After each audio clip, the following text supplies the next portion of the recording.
അപ്പോൾ ജർമ്മനിയിൽ നമ്മുടെ ട്രക്ക് പാർക്ക് ചെയ്ത സ്ഥലമാണ് കാണിക്കാൻ പോകുന്നത്. ജർമ്മനിയിൽ പൊതുവേ തിരക്കുള്ള സ്ഥലമായതുകൊണ്ട് പാർക്കിംഗ് വളരെ മോശമാണ് ഉണ്ടാവുക. അപ്പോൾ നമ്മുടെ റോഡിൻ്റെ സൈഡിൽ തന്നെയായിട്ട് ഇങ്ങനെ ചെറിയ പാർക്കിംഗ് ഉണ്ടാവും കണ്ടാ. പിന്നെ ഇതാണ് നമ്മളെ കാട്, നമ്മുടെ എന്താ പറയുക, കാര്യങ്ങളൊക്കെ നടത്താനുള്ള സ്ഥലം, മനസ്സിലായില്ലേ? അത് നോക്കിയും കണ്ട് ചെയ്യുക, അത്രയേ ഉള്ളൂ. ഇതാണ് റോഡ്. ഈ റോഡിൻ്റെ സൈഡിലാണ് നമ്മുടെ വണ്ടി പാർക്ക് ചെയ്തിട്ടുള്ളത്, കണ്ടില്ലേ?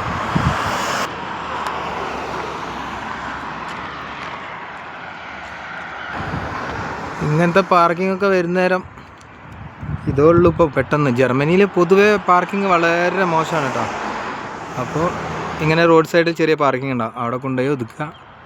പിന്നെ മനോഹരമായ കിളികളുടെ ഒച്ചയും കാര്യങ്ങളൊക്കെ കേട്ടുമ്പോൾ സുഖമായിട്ട് നിൽക്കാം. ഇതാണ് റോഡ്. റോഡിൻ്റെ സൈഡിലായിട്ടാണ് പാർക്ക് ചെയ്തത്. ഇനി നമ്മളിങ്ങനെ കിടക്കുന്നവരെ ശ്രദ്ധിക്കേണ്ട കാര്യങ്ങൾ എന്തൊക്കെയാണെന്ന് പറയേ. ഇങ്ങനെ കിടക്കുന്ന സമയത്തുമ്പോൾ കാര്യമായിട്ട് വേണ്ട സാധനം എന്ന് വെച്ച് കഴിഞ്ഞാൽ വെള്ളമാണ്. അപ്പോൾ വെള്ളം നമ്മൾ എന്ത് ചെയ്യണം? സ്റ്റോർ ചെയ്യണം. അപ്പോൾ വെള്ളത്തിനുള്ള ബോട്ടിലാണിത്.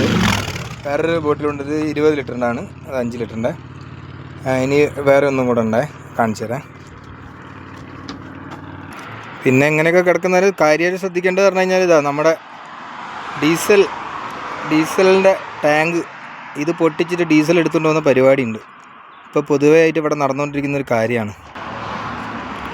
കണ്ടോ, ഇങ്ങനത്തെ ഒരു 2 കന്നാസ് ഉണ്ടെങ്കിൽ നമുക്ക് കാര്യമായിട്ടുള്ള എല്ലാ കാര്യങ്ങളും നമുക്ക് സുഖമായിട്ട് നടന്നു പോകും, മനസ്സിലായില്ലേ? അപ്പോൾ ഇതിലാണ് നമ്മൾ വെള്ളവും കാര്യങ്ങളും എടുത്തു വെക്കുക.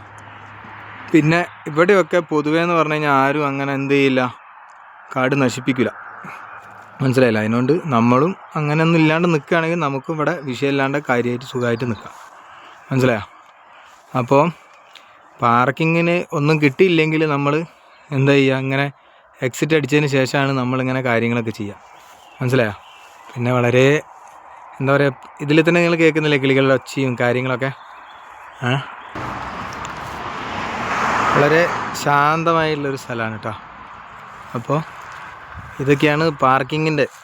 ഇനി നമുക്ക് പിന്നെ മറ്റേ പാർക്കിങ്, ഏത് ശരിക്കുള്ള പാർക്കിങ്ങിൻ്റെ സ്ഥലത്തുള്ളൊരു വീഡിയോ ഞാൻ ചെയ്യുന്നുണ്ട് കേട്ടോ. അപ്പോൾ നമുക്ക് ജർമ്മനിയിൽ പാർക്കിങ്ങിൻ്റെ ഒരു ലഭ്യത ഇല്ലെങ്കിൽ നമ്മൾ എക്സിറ്റ് ഇറങ്ങിയതിന് ശേഷം എവിടെയെങ്കിലും കൊണ്ടുപോയിട്ട് സൈഡാക്കുന്നതാണ് ഏറ്റവും വലിയ ഉചിതം, മനസ്സിലായില്ലേ?